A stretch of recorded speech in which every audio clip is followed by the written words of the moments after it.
Hey everyone, and welcome to another episode of Community. This is a highly sought after episode. I'm going to say it. I'm highly sought after.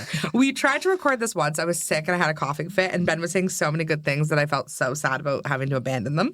But Ben, who is on my team and is like a maven who works with us, we were kind of like, let's try some stuff on LinkedIn about a year and a half ago. And then since then, we've done like so much stuff and kind of under his leadership, and we've been able to do some cool stuff for some of our clients. But what's been really cool about it has been on the podcast. We recorded this podcast episode. It was Ben's podcast debut. First podcast ever. Yeah. This will be number 2. No podcast since then. But No podcast tour? Not yet, no. Oh my God, I can't wait. Inquiries are heating up, so yeah, that's good. That's what I heard. Yeah. And Ben was on the podcast, and we weren't sure, like, we were kind of like, let's just talk about what we've done on LinkedIn, see kind of what works. And it is the most downloaded episode, technically, that we've done, other than, you know, like we have a few other episodes that we've done some different kind of promotional stuff with, but the like flat, like we haven't done a ton of promotion on. You're number one, like above Chris and Lori Harder. It's crazy. Yeah. Can't process it. Yeah. Nothing to do with the knowledge, but maybe the topic. I think that there's something to be said there that I think people are really interested in LinkedIn right now. So I'm excited to dive into what's next on LinkedIn. I feel like this is the beginning of your fame. It's like I feel like I'm catching you in the pop-off moment. But so we really wanted to chat today about creating a winning strategy on LinkedIn in 2025. Yeah. You know, now we're kind of into 2025, and when this is coming out is like probably like the beginning of Q2. And we've loved LinkedIn, and Ben's been doing really like the most on there to see kind of what is working and what's not working, and we've really tried it. I'd always had a LinkedIn. I had a decent audience there. And then when Ben started working with us, we were able to propel it. We doubled my audience in a year. When they had LinkedIn Top Voice, I was like a top 1% LinkedIn Top Voice for social media. RIP on the Top Voice program. That was a sad day for us. It was a little bit deflating, but it's okay. Yeah. There's still good things happening. Yeah, still good things happening. That was tough. That was a tough email to get. But what we want to talk about is like what is in for 2025. What are people doing? What's out for 2025? So stuff that like we've tried that worked and now maybe doesn't work as much anymore, that we don't like as much, and kind of different things that people can try. Yeah, I'm excited. So collectively, we kind of came up with 5 ins, 3 outs. So if you're trying to track what's happening here, we have 5 ins, 3 outs. So yeah, should we jump into it? Yeah. You got started. You're really the maven. I'm the sidekick. So my first in for 2025 on LinkedIn is verifying your profile. This is like one of the most like flashy ones, but a lot of people don't verify their profile, and they're not getting that elusive blue check mark on certain like platforms like X, Twitter. Like you bet like they've had like these like paid blue check mark things. On LinkedIn, that's just you verifying your email, and verified profiles, which a lot of people aren't, actually get 60% more visits and interactions. So like that's just like one immediate thing that you can do on LinkedIn for yourself today. And you could be getting potentially up to 60% more interactions and more eyes on your LinkedIn content. And it's going to take you about like 2 minutes. And I'll link a little video below here that is just, so that's one easy win. So like you're already winning on LinkedIn in 2025 if you've done that step. And we were only 2 minutes into this podcast? Well, yeah, and like verifying, just so you guys know the process, is like it's like uploading a copy of your driver's license or something. Like it's nothing like wild. It takes a couple 2 minutes. Yeah. If you are sitting at home and you are a real person, you can be verified on LinkedIn, and that is exciting. Cool. That's number 1. Number 2 is kind of a bigger one. It's video content. I think like 2024, was a bit of like a year of the reels. When obviously we had like TikTok kind of going, we had like, but then we started to get Instagram reels, we got YouTube shorts, we got all these things going, and LinkedIn is no different really. In the back half of 2024, LinkedIn started their own like reels feed built into the app, and they started really prioritizing video. Of short form kind, but also long form kind. So there's basically 2 types of videos you can do on LinkedIn, and one is really like the shorts, and one is like the live video or like the live streams. And video posts on LinkedIn, so of either of those kinds, the shorts and also the long form videos, are getting 5 times more engagement than static posts. And I think like the real message that I'm getting from that, and I think you and maybe agree, I'd love to hear your thoughts, is that I think people are really trying to get a little bit less serious on LinkedIn and kind of get it more into like authenticity and kind of building your personal brand, like the face behind a company or an organization. And I think that video is just a better way to do that. I feel like people feel like they're in your world. They're like kind of sitting next to you. You're bringing them along for the ride. And I feel like static posts, especially where it's just like a kind of a block of text being like, we're doing this new strategy on LinkedIn. People are like, that's kind of like, it's a bit too serious. It's a bit too formal. I think people are looking for more than that in 2025. Yeah. Okay, well, I just want to quickly remind you of the time that I thought I discovered the shorts. I was like, Ben, crazy. They have this like thing where it's kind of like TikTok. And you're like, I've been working with this with weeks. I've uploaded so many of your videos. I was like, I'm so sorry. No, but I totally agree. I think, video is not going anywhere. We always say this with the social snippet. Like, we created the social snippet pre-reels. And so now, pre-social snippets, which is like... And now people are just dropping that like they made it up. Yeah. I'm like, I actually think we should probably trademark it. Anyway, but it's funny because we didn't know that. And now video is like just like common. And we even see this with some of our clients who like hate showing up on video on any platform. We're like... we see the performance difference, right? We have a client that we absolutely adore. We've worked with for years. They're like a really luxury rug brand. We love Anthony. And we see such a difference in his content. He makes beautiful rugs. Like, they're so beautiful. And we can post photos and they do well. But when we post a video of him talking about the rugs, the story behind it, the heart behind it, it's amazing. So it's the same thing with LinkedIn, where when people want to get to know you, they want your tips, they want to see kind of what's going on there. And also, we kind of talked about this when we recorded this last time. There's, in terms of how many people are actually posting on LinkedIn, it's like 1% of LinkedIn users. Yeah. So it's like, this is the opportunity. It's like Threads. It's like, this is the opportunity for you to become a thought leader. You think Instagram's saturated, you think TikTok's saturated, if you think like any of these other platforms are like, there's already too many people that do what I do. Yeah. It's not the case on LinkedIn. Not the case on LinkedIn. Well, it's because like 1%'s posting and less than that, let me tell you, are posting videos. Yes. So like you're dealing with even less of a percentage of like the users, and it's just it's totally open right now. Like I think that again, nothing's saturated, but like LinkedIn's like not saturated. Yeah. Like I'm seeing like the same 4 creators like on my LinkedIn all the time. Like they are living rent free in my head, and just because they are choosing to post video on LinkedIn, and that could be you. Yeah. Well, we've been posting really consistently for about a year and a half, I would say. Yeah. So I used to have a LinkedIn and I would just like kind of post like as willy-nilly. And then now we're like really intentional with it. We have a lot of content going out. And I'll tell you, a lot of people come up to me and they're like, Christina, like you're the first person that comes up every week. So I'm top of mind for people, right? Like, it's annoying, whatever, mute me if that bothers you. But it's like when people are thinking about social media, I want them to think about me when they think about community, when they think about podcasting. And I think we both just mutually listened to this Diary of a CEO episode, which we should link in the show notes because it was great. Yeah. It was great. Yeah. Poor Ben. I'm like, hi, you have 2 hours? 2.5 hours to listen to this podcast? But one of the things that Daniel had said in it was that like all you really need is like an idea and a personal brand. Right. And like being able to like really show up on a personal brand, like we can't look back on things and be like, oh, like, that person already has 50,000 followers. That person already has 75,000 followers. Like we're never going to get to that point without like just getting started. And so I think really like posting content, just getting started on there. But I have a reverse Uno question for you. Well, I mean, It's not a reverse Uno. It's my podcast. I'm supposed to ask the questions. Do you think, so people are making lots of content on Instagram, Facebook, everything, right? Yeah. Should they be posting the same content on LinkedIn? See, I think like you can. I think that like there's a bit of like a mental barrier there when people are like, oh, I need to like totally cater this to LinkedIn. I think that if you think that your content is so good that it's like so platform specific, then you're probably living in a bit of a lie that like that you can't succeed somewhere else, or that your content is like that good for the algorithm. Like I really think that most of the content that you put on LinkedIn, maybe if it's a really, like raw lifestyle video, maybe it's not how you want to show up on LinkedIn. Yeah. I think there are people showing up like that way on LinkedIn. Some people are loving that. Some people are like, oh, we got to preserve this for professional stuff. I think that it's really up to you. We're not going to tell you what to post, but I think that you can post anything that you want on LinkedIn that you're posting somewhere else. And I would encourage you that like if you want to grow on LinkedIn, like you don't have to have a separate content strategy. I think that you just need to have, a bit of a reflection process of like, what am I already doing that could go on LinkedIn,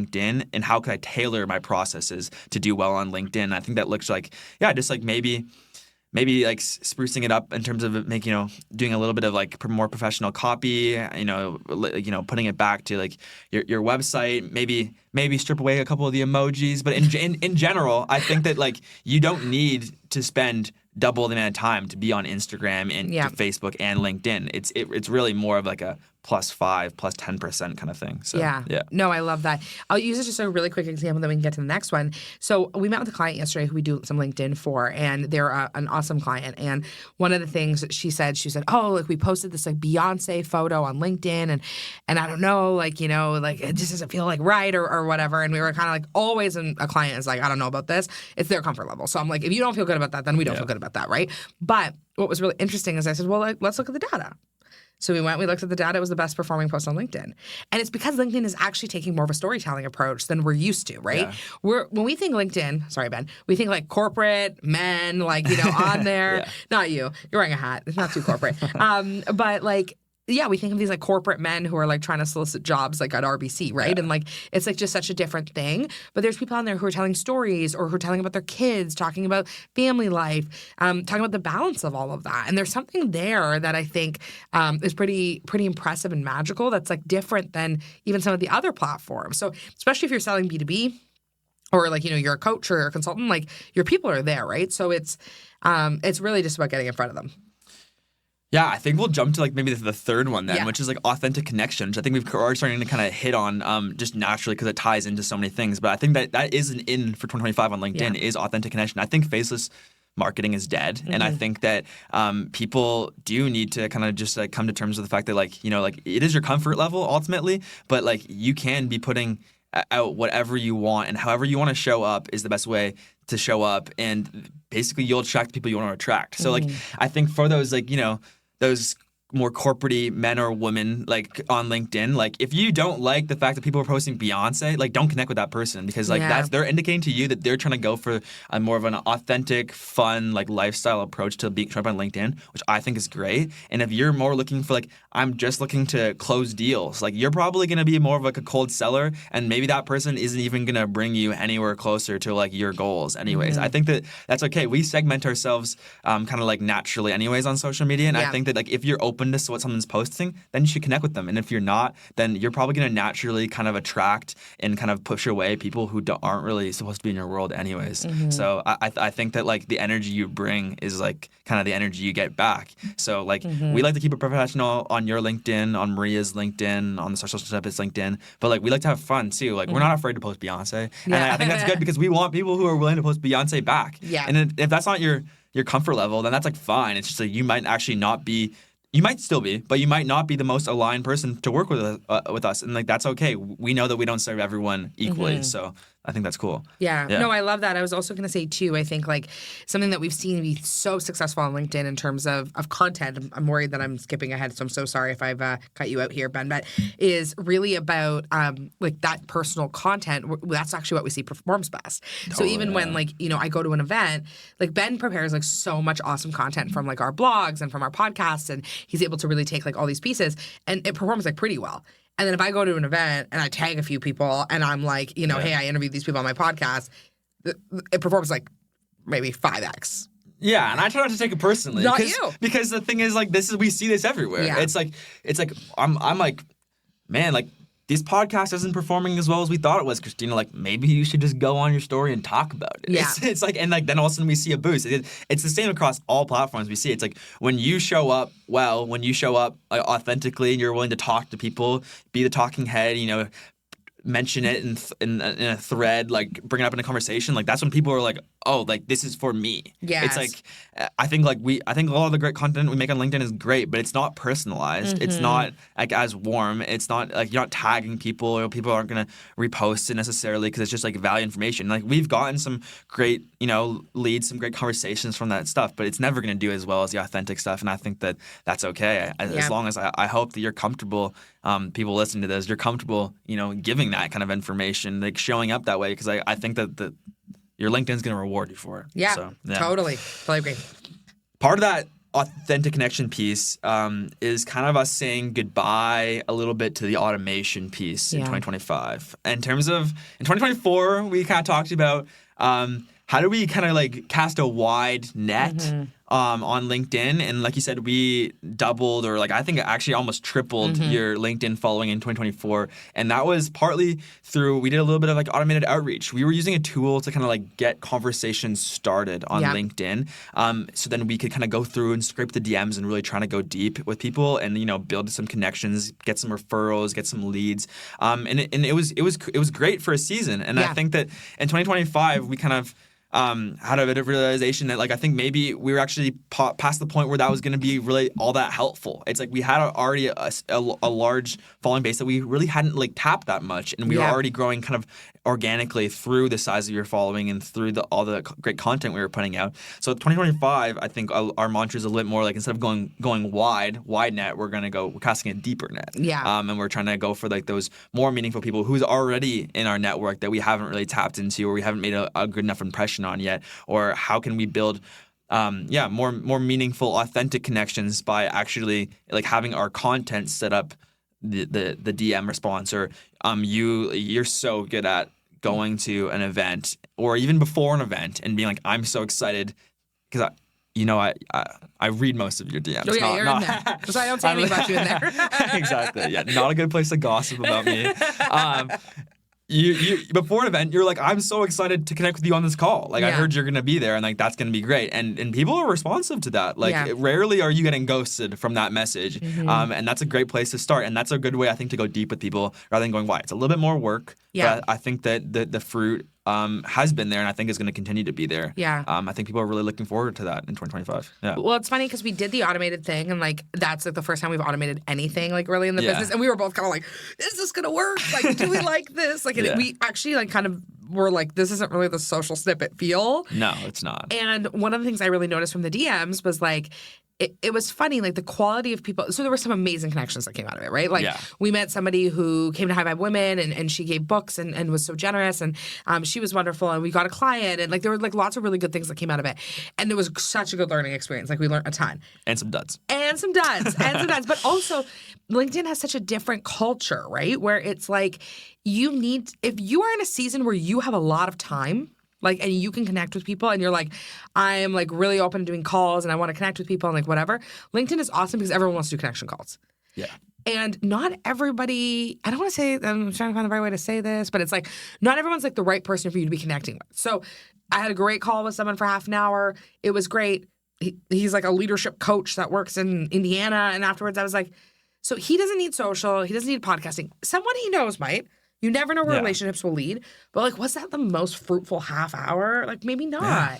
And so it's like really about like, it's not really about just meeting a whole bunch of people, because I go to tons of events. And I think in business, like you get into seasons where like, I was going to so many events, like I couldn't even keep up with the people I was meeting with. And then I'm running automations on LinkedIn, meeting random people, right? So it was like a really interesting kind of like turning point for us, where we were kind of like, well, it's like, actually I can't even keep up with these people. And like, they're asking me to meet for coffee, and I actually don't want to, because I don't actually know that nothing causes me more anxiety than like meeting someone I don't know. So I'm like, like I don't even know if this is going to be fruitful, but I think it was just no really, more room for friends. No, I'm at max capacity on friends, guys. You guys, I can't.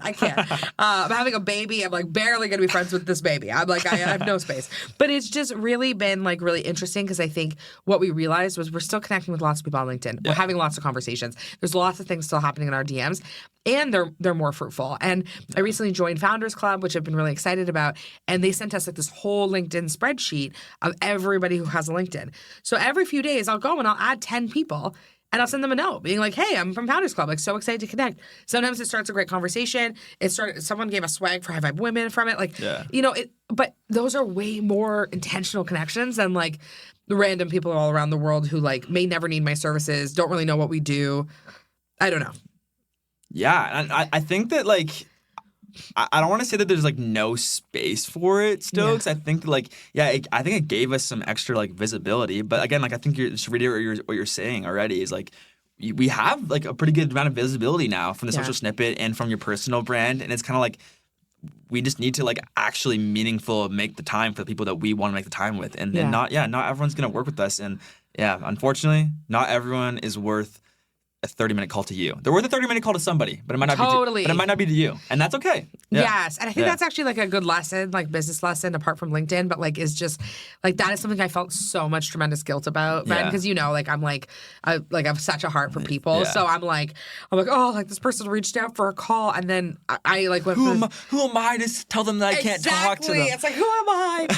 and then it was really interesting because one of my mentors, Lindsay Schwartz, like her and I, and she was on the podcast like probably 2 years ago. I will link the episode because we kind of talked about this, but like she was kind of like, there comes a point where you have to like kind of just choose yourself a bit. Yeah. And it was like I was getting to the point where I was just connecting with too many people. So I think LinkedIn can be the one to many, right? Like it can be where you can connect with lots of people and provide. And we want to provide huge value. We want to provide huge resources. Like we're always filming stuff. We're always doing stuff like this so that we can add value.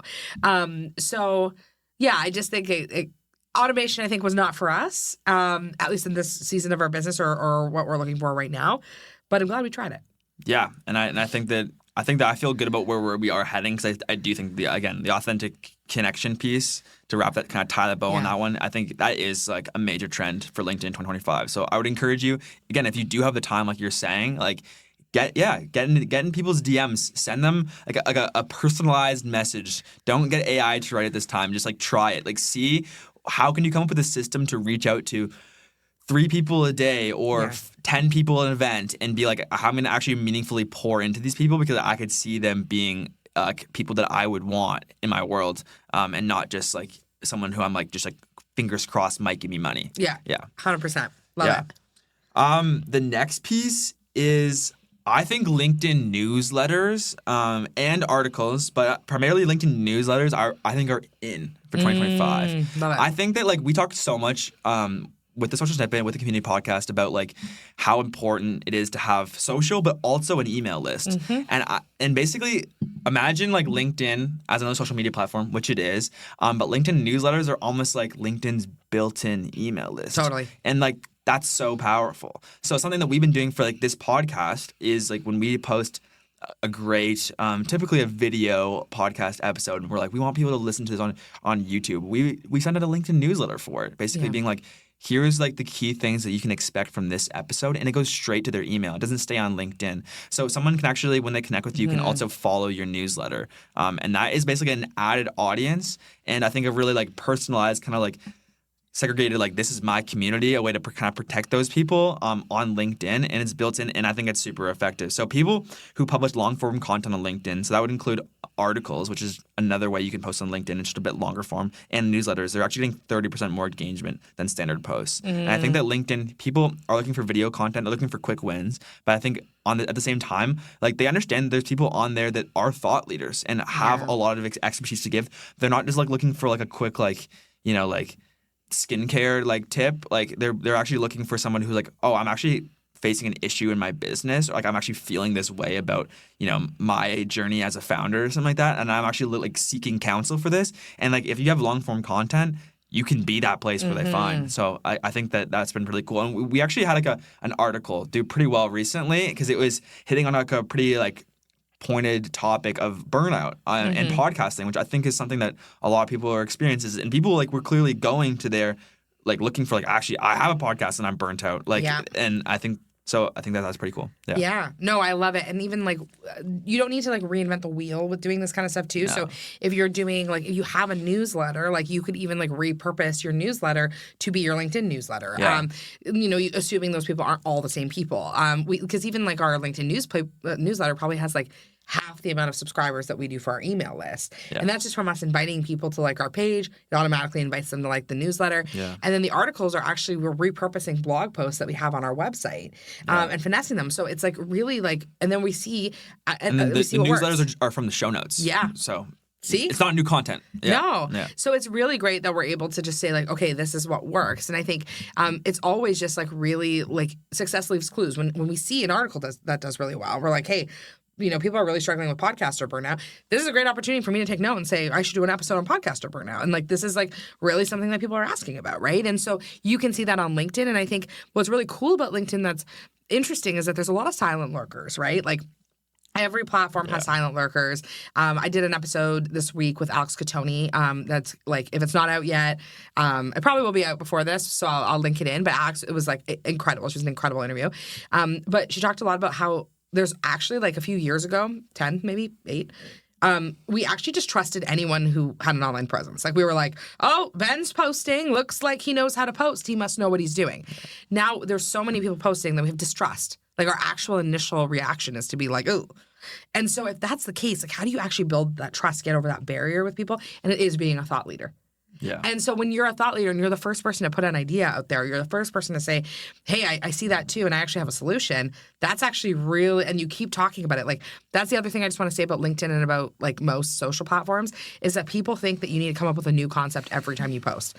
Every time you post, you have to say, oh, LinkedIn, this is an article. LinkedIn, this is an article. But like talking about the same things is actually what makes you a thought leader. Yeah, and go on some kind of like spiritual journey every single time. I had this new revelation. I find it so funny too. Like I'm like, I wish we had like better like clickbaity content. And sometimes it's like, first like, I had this crazy realization of my business, and you read the next thing, and it was just like, we should make more sales. Yeah, like, I met with someone, and they were like, you know what I'm about? Community over competition. I was like, that is very common, and I'm glad that. But they had like, it was like they trademarked it, right? Yeah. And I was like, oh, great. But I think it's really about like, talking about the same things over and over again because people aren't seeing them all the time. Yeah. So just like, even like we've seen this before. We've laughed about this where people have been like, oh, do you know someone that can edit my podcast? I'm like, yeah, us. And they're like, oh, that's so weird. And sucks that you said that. Yeah. Because that means something's not working. but it's good for us to know. But it's also interesting because I'm like, we need to repeat the same things over and over again so that people see them. And I think we give people too much credit that they remember things about us, our niche, whatever's going on more than they do. But yeah, I just think like if you're seeing like trends, people asking you questions, that's the stuff you should be posting about. And LinkedIn gets a lot of engagement. Yeah. People want to comment on LinkedIn. They want to have conversations. They want dialogue. And what I think is so different about LinkedIn than other platforms, it's less superficial, like in my opinion, right? Like you get less trolls. There's less people on there who are like, because most people are verified. Yeah. There's less people out there who are like coming after you. Like, well, on Instagram, the people are coming after. Not a lot of burner accounts on LinkedIn. No. Yeah. Could you imagine you have spent your time having a burner LinkedIn? I don't know. Hopefully not. Hopefully that does not come into fruition based off of us just like manifesting that into this world or something. No. I don't know. Like that's not interested. If you're pondering a LinkedIn burner account, it's a no for me. Yeah, it's a no. It's on the out list. It's on the out list. Stay tuned. Yeah. If you see Christina at an event or just out in public, or you message her on LinkedIn, there's just 2 questions that you cannot ask her. Number 1 is, how do you like working at the Social Snippet? Yeah, I hate that. And number 2 is, do you know someone who can edit my podcast? Do not ask her those questions. I'm always humbled when people ask me. Like, Ben and I are laughing because I was helping a friend move, and this guy goes, oh, you work at the Social Snippet? And I'm like, yes. Do I work at the Social Snippet? Yes, I do. In a sense, yes. Yeah. Anyway, I'll get it back to you. The 5th kind of segment for our ins on LinkedIn 2025 is using 3 to 5 strategic hashtags. And I use the word strategic very purposefully here. Yeah. So I do think that people have kind of like thrown out hashtags at some point. At some point, they were probably a little bit overrated, and it's kind of been a bit of a scale here. But I do think that hashtags do have a place to play on LinkedIn in terms of, we even talked about like this burnout article that we were having some success with, like that has like, first of all, it has burnout in the title, so that's good that's a good play for like SEO, but also we had some tags on it. And I think that I think that's important. So posts with hashtags are receiving, again, 30% more engagement than them that don't. I think the key is don't overdo it, because I think that like LinkedIn's gonna want to know how to file away your posts, and if you're having like, burnout, but also social media management and also lifestyle advice, it's like those aren't succinct hashtags, and that's not going to like really resonate necessarily when LinkedIn receives that or when someone sees the hashtags on a post. So for SEO purposes, I would recommend that you try to sprinkle in some hashtags for your LinkedIn posts. But I'm going to say 3 to 5, which is a bit of an arbitrary number. It could be more, it could be less, but 3 to 5. And I think that they should all really have a theme that you're trying to hit home along with your thing. And it should kind of like play off of the things that you're already saying in this post. This isn't like the time to be like write a post about like real engagement and then in your like hashtags start like listing off things that you help people with, like I help people move, and and also real estate, and it's like you don't just get to play whatever words you get in there. Yeah. It's gotta be on theme. Yeah. Yeah. Okay, so what's interesting about hashtags on LinkedIn that's different on other platforms is, and this is something a lot of people don't know, is that on LinkedIn, they're meant to be broader. So it's like hashtag social media management, things that you think people would search. Again, if you're posting on a platform, you should have an idea of like keywords that people would look for when they're looking for your business, right? So, and look at what other people in your niche are posting. Look through the hashtags. Like, no shame in that. But on Instagram and on other social media platforms, you want them to be more specific. So you wouldn't put hashtag social media. That would be too broad. You would do hashtag Instagram tips. Even that is likely too broad. But like you would want to make it even more tight so that this way it hits kind of a smaller audience. With with LinkedIn, it has like a bit of a different kind of way to it, which is interesting. One of the reasons I think is just like there's less content. Yes, right? Totally. So like hashtag social media has like I think I knew this, but I think it's like 600 million posts or something for hashtag social media. Like that's a number is way smaller on LinkedIn, so you actually can get seen on that. And it also prioritizes like the recent uses of that more so than like the top uses, which I think is a difference there from Instagram to LinkedIn. But. Yeah, love it. Full tilt on hashtags over there. Definitely worth taking a look. See what's like going on in your niche, what other people are up to, and. Honestly, this has been such a good conversation because I think this has been really good for like what we should be trying, what things we should be doing.